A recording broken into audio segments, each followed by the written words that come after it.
Yo, what's up, man? It's your boy G Bush, man. I usually don't even get into this, man. If you've noticed, my setup is a little different. I had to just go ahead and get on live real quick. Usually, I would give y'all my situation with I just come on here and give you the barbershop recap.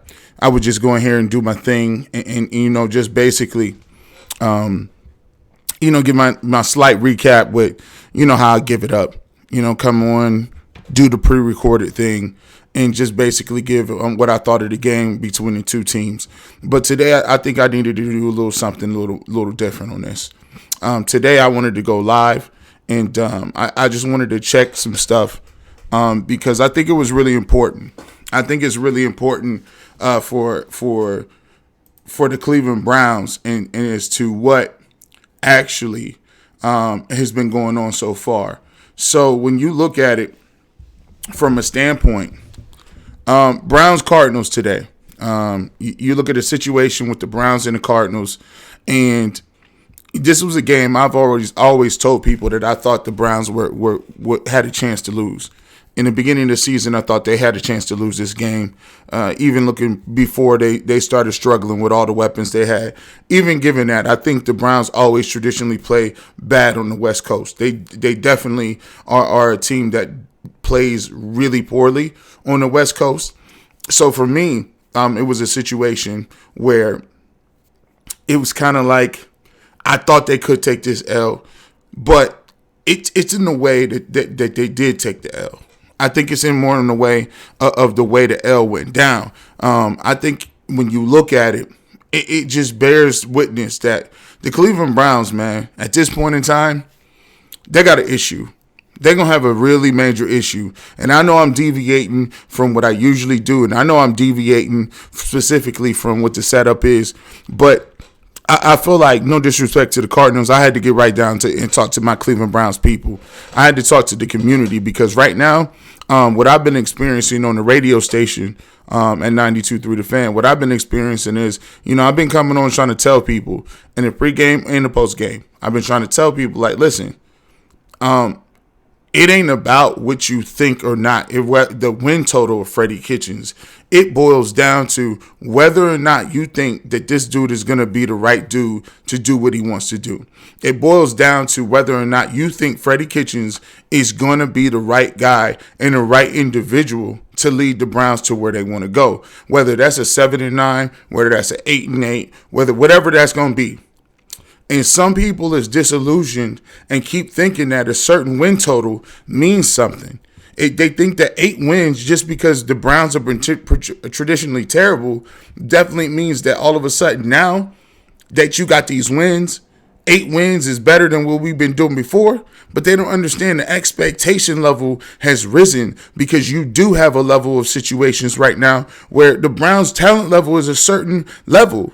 And whether you want to believe it or you don't want to believe it, at the end of the day, that talent level naturally elevates your expectation levels. There's no way of getting around that. I always give an analogy. If you got a kid and your kid has been for your whole entire life getting good grades, and then all of a sudden one day she comes home and she's like, oh, well, I'm going to just get C's and D's now. You talk to her and say, What's the deal? What's going on with your grades? Why your grades is falling off like that? She said, don't worry about it. I've been balling before. Like, you know what I'm saying? I got A's and B's before. What's wrong? I mean, I'm still going to pass. I'm still going to graduate. You wouldn't take those standards because you've already seen what her standards are. You already know what she's capable of. You've seen it before. You've had documented proof that she's able to have good study habits. She gets A's and B's, and you know what she's capable of. But when you see that level of performance that's happening right now, you know something's amiss. She can't give you that. And it's the same thing with the Cleveland Browns. When you got Chubb, and when you got all these other guys, you got Beckham and you got Landry, and you got all of these different people right now who literally have amazing talent, and these people are underperforming. You would rather not hold them to a standard that's the standard if you want to win a championship. It's just so totally frustrating. So when somebody says, I'm just going to keep somebody for the level of continuity, y'all people sound crazy. You don't think with your mind when you say certain things. And my job as a radio host and what I bring to the table is I'm not going to give you the regular stupid stuff that people say over and over again. Every single radio host that does a show sounds alike. They say the same stuff over and over again. Nonsensical cliches that don't matter, that don't even make no sense. Well, you got to have the Cleveland Browns just don't even have any continuity. You just got to stick to one coach for a long period of time. And then maybe by osmosis, the scrolls from heaven will come down and bless them with 3 or 4 plays that they'll be great that you can beat Pittsburgh and the Ravens with. That ain't the way life works, man. That ain't the way life works. If you in a relationship and you got kids, we found out the hard way back in the day when you used to get married to somebody and it was a horrible relationship, people had kids involved, finances involved. They used to say, you know what, I'm going to stick around, and I'm going to stay with my significant other because you know what? I'm going to do it for the kids. It's always better to have 2 parents in the home. I'm going to do it for the kids. But little do you know, you big dummy, doing it for the kids is not doing them the favor. You don't think your kids see you arguing with your wife? You don't think your kids see you guys messing around with different people? You don't think your kids see you running around arguing, turning to alcohol, being verbally abusive? They sense and internalize all that. They're not dumb. So you thinking that you doing somebody a favor by staying in a bad situation just for the simple fact that it's continuity and at least I'm here. Well, at least it's something that's not different. Different does not mean worse. Same does not mean good. Just because you got the same stuff don't mean that same stuff means it's great. And so if you want to get to the promised land and you want to go do something you ain't never did before, you got to be willing to say, I'm going to do whatever needs to be done if I make the wrong decision. I'm not going to compound a bad decision by following it up by inaction. It's the worst thing you can do. And today is a prime example of why inaction doesn't work. I keep telling y'all every single week. It's Sunday right now. This game is fresh in your soul. So what'll happen is you guys are really upset because you lost to a 3-9 team, like I probably said you was going to do, and you saw your team get outplayed. Baker got outplayed by a rookie quarterback again. He got outplayed by another quarterback with less talent again. You lost to a team who has overall less talent, and the team had a rookie coach. You were outplayed, outcoached, out-energied, out-everything. But it's Sunday. Still a little fresh. Don't get me wrong. You know what's coming. By Monday, you'll hear people talk, and then you'll rationalize. By Tuesday, you're thinking it can't even really be that bad. Hey, what did you really expect? Hey, we knew this year was going to be a tough year. Those guys don't gel overnight. It takes really good teams a year to get started. So now you already rationalize into Tuesday night. By the time y'all get to Wednesday, all of a sudden you can't get rid of a guy for 7 wins. But last week it was 8. The only reason you moved the goalpost and changed your goal is because you ain't capable of winning them 9 wins no more. Because you just took an L to a 3-9 team. Now you thinking, well, chances are us beating Baltimore ain't going to happen. That sure as heck ain't going down in the streets. So now you counting on you going to beat Cincinnati and ride off into the sunset and say, well, look, see, we played good down the backstretch. Listen, man, I'm going to be honest with you. There's 2 different types of factions of people that are Browns fans. They're Browns fans because they truly want to see the Browns reach the promised land. They want to see that team reach with the heights that they want, the highest of the pinnacle. And what that is a Super Bowl or nothing. There's a diehard faction of people that only care about that trophy. But then there's also a faction of fans that just are along for the ride, going through the motions, liking to be the lovable losers, always want to be at the water cooler saying next year. These guys, you see them, they run around to work. All they want to do is put their Browns gear on, go to the muni lot, have some tailgate, talk about their favorite fantasy teams, and then say, well, next year, and play that fake conservative role about how, hey, what are you going to do? Just stay the course. They'll be good in about 10 years. Listen, I need y'all to all do us a favor. We'll accept y'all. But I need y'all to be the silent partners. I need you to wear your colors in silence and let the real fans do the talking. So when we talking about coaching decisions, y'all don't care anyway. Y'all gonna support the Browns whether they go 0-something or they win the Super Bowl. It doesn't matter to you. You're always gonna like the Browns. But when we talking grown folks business, when we talking about stuff that matters, go ahead. Play the background role and let us quarterback this thing and let us talk about where we need to go. Because you people don't really care about winning like that. Because if you cared about winning like that, you'd have the same mentality, the same attitude as me. Not, it'll get better. I didn't know we was offering on-the-job training nowadays. I didn't know at Fortune 500 companies, they offer CEO positions to people that don't have college degrees. I didn't know that elite positions where there's only 32 of them in the entire world, we give on-the-job training. What is this?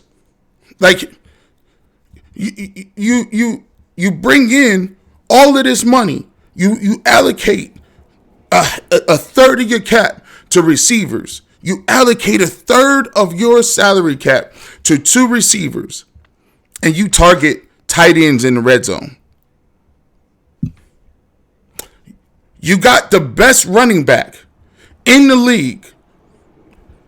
Stretches of the game, he doesn't even get the ball, or he's not even in the game on crucial points in the game. And these things are going to change next year because why? They're changing because you hope they do. Maybe you wish they do. Maybe you would like them to. But the life ain't about wishing and hoping. Wishing and hoping don't help nothing. And right now, there's nobody that can watch that game today and tell me that Freddie Kitchens is even a NFL caliber coach. There's a reason he was never even a coordinator. We see it's very evident. Past the first drive, the Browns have no offense.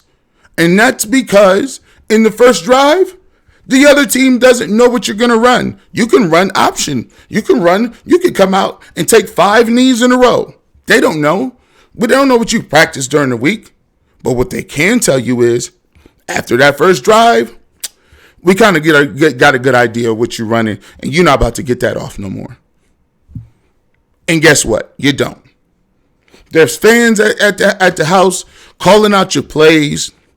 I got guys from Pro Football Focus who come on my show every single week. Every single week I talk to a guy from Pro Football Focus, John Costco, holler at him. As a matter of fact, go ahead and follow him on Twitter. He'll tell you. I said, man, John, what's going on? Why? What are they teaching Baker? Like, why is his accuracy all over the place? Why can't he get a game when he drive? What's going on with him? And he flat out says, well, coaching. He's in the wrong system. They got a first-year guy, some Ryan Lindley guy. I mean, he's been a quarterback coach like the first year. So you meaning to tell me you got a Bugatti?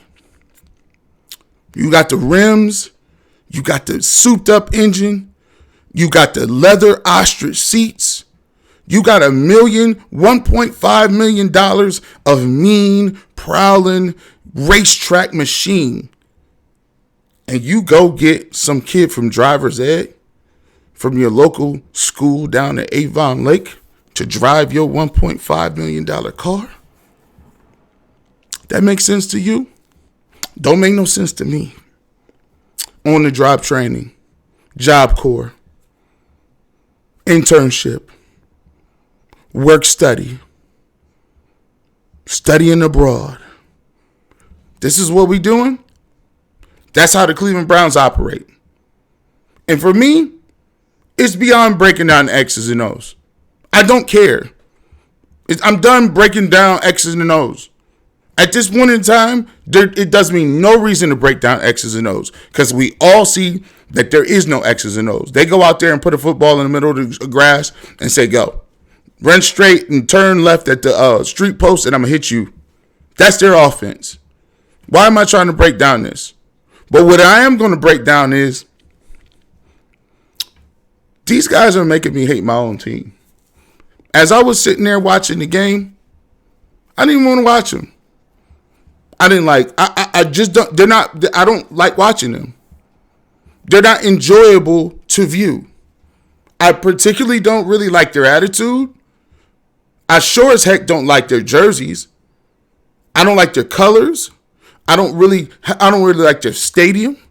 I really don't like their vanilla average offense.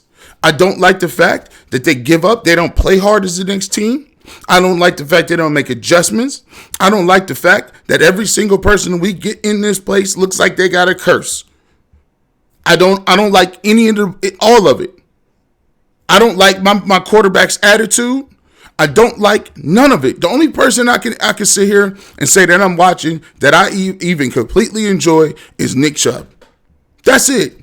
I like to see Kareem Hunt get the ball too. But if Chubb can't get the ball, how the hell you think Nick Chubb or Kareem Hunt gonna get the ball?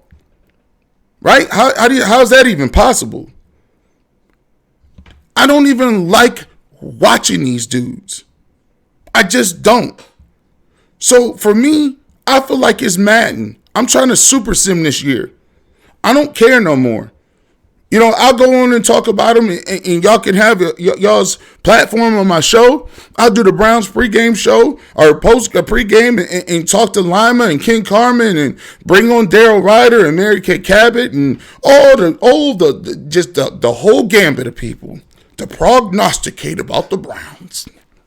I'm going to tell you as a real dude, as a dude that played the game, and as a dude who only cares about one thing, and that's winning and getting these wins, I'm not excited. I'm not stopping my microwave for this garbage. It's because you're insulting my intelligence. You're trying to make it seem like you winning. You're trying to sell me something like I'm a fool, like the rest of these fans ain't fools out here. You're trying to sell them like, what? Are you serious? What are you trying to sell?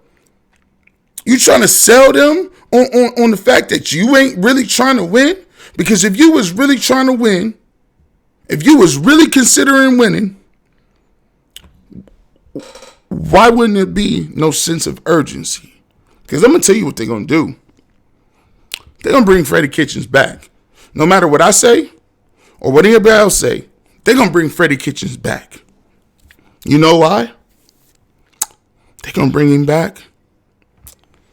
It's because you're the girlfriend or the spouse with the low self-esteem. That's what Browns fans are. Browns mess up all the time. They go out, stay out all night, flirt with other women, spend your money on gambling, run up the bills, got drinking problems, 3 or 4 vices, can't keep a job, verbally abusive, and then he comes back and you say, gives you a nice little line of sob stories about what happened, and guess what? You forgive him every single time because you think that you can't get nobody else. It's the best thing you ever gonna get. So you apologize for every coach that come in here. For every general manager, you say, I got to give him 3 years. For every coach that come in here, give him a benefit of the doubt. All else fails in Cleveland, something going wrong, offensive line. Just say the O-line's back. We can always hang our head on that. Offensive line's terrible, G. Bush. It's been terrible since day one. How could any quarterback get back there with an offensive line? It's easy. It's called Kyler Murray ran up and down the field on you with a terrible offensive line. How come all of your rebuttals, how come all of your statements revolve around these excuses that no other team has? Well, the Browns are been hit by the injury bug.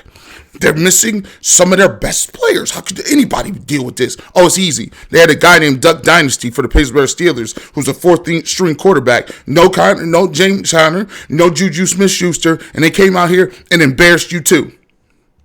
Well, G. Bush, it's just sometimes you need some time to have some continuity. Just to get together. Baker hasn't had time with his receivers. Oh, really? Another excuse. Liar. Stop moving the goalposts. Because in Denver, there was a guy named Allen who came off the streets. Not throwing the receivers. Straight off the streets. He came off a shift right at the local drugstore. He was bagging groceries. He came from the produce aisle, put his little apron down from cutting meat at the local butcher's, and came over here and beat you in Mile High. Why doesn't continuity work? Why is that move not pertinent to them? Why is that law of you got to be around the guy for 5 years to throw touchdown passes? It worked pretty well for him. I don't know. Last time I looked, Denver doesn't have the next coming of the Redskins Hogs. Does it? No. But you will use any statement that you can to justify not doing anything. Because change is uncomfortable. You want to see somebody squirm? Change their routine up. Want to see somebody act crazy? Tell them they can't do what they usually do. Watch the pressure build. Watch regular grown people with high levels of intelligence and responsibility lose their ever-God-loving mind when you say, no, you got to change that. What? Change? Why? What? Why would I do that? You keep making excuses, but they're running out slowly but surely. They're running out week by week, throw by throw, L by L, and you're not going to be able to do nothing to slow it down. You got an MVP candidate over in Baltimore who looks like the next coming of Michael Vick. He looks like they're unstoppable. They got these black jerseys. Lamar Jackson's running around with a 96, 97 speed on Madden. He leads the league in touchdown passes when y'all said he couldn't throw. He got over 1,000 yards on the ground. And they build an offense around him because their coaching staff understands how to put their best players in positions to affect the football game. Lamar Jackson's offense looks nothing like anybody else's. Cliff Kingsbury, same thing with Kyler Murray. His offense looks nothing like anybody else's. Same thing with Jared Goff. Their offense looks nothing. They're going to run play action. They're going to run the stretch, and he's going to run play action, and they're going to throw the ball. Patrick Mahomes' offense looks nothing like anybody else's. Do you see the theme I'm going with here? Maybe I'm just making too much sense. But let me ask you your question. What the heck is the Browns' identity? I'll wait. 3-step? No. Is it the quick passing game, West Coast game? Is it the power run game? Is it we going to line up with 2 tight ends? Is it a vertical passing attack? Is it shotgun? Do we run screens a lot? Are we doing the RPO? Listen, you can't answer the question because nobody knows, including Freddie Kitchens. So, for me, I'm going to just be honest with you, man. I usually don't do this. I had to get on the live. I had to jump on the live and just say, look, here's the thing. If the Cleveland Browns don't get rid of Freddie Kitchens, there's a lot of fans that feel just like I do. After coming off a 1-31 season and to come out and to have this season and have all of these name players that that would be dominating with any other coach. If any other competent coach was in here, they'd be out here with crazy numbers. But we got to suffer through just hoping and seeing whether or not this guy works. How are you going to hold the whole organization hostage and hold everybody back because of your ego that you don't want to admit that you made a mistake in that hire. That's the part that's really not going to resonate well with me. And I know it's a bunch of people out there that feel the same way. How is it that people are starting to hate their team? I don't even, it don't excite me to watch them.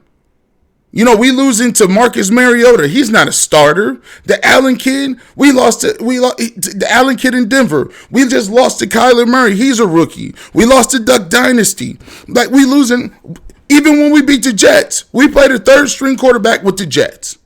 We played Ryan Fitzpatrick. Now, you tell me, out of all them people, who did the Browns light up? You got embarrassed by the 49ers. You got 50 put on you by the Titans almost. What team did the Browns dominate? Nobody.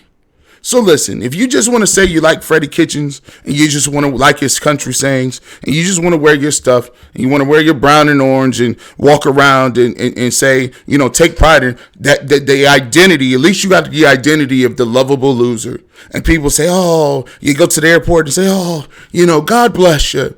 It'll get better. You fans deserve better. You can keep all that. I don't want no other dudes and no other teams and no other fans coming up to me giving me no stupid charity speech about how it'll get better. Don't patronize me. Don't patronize. Listen, I want a team that will come back and beat the brakes off all them other teams that made us live through this terrible era.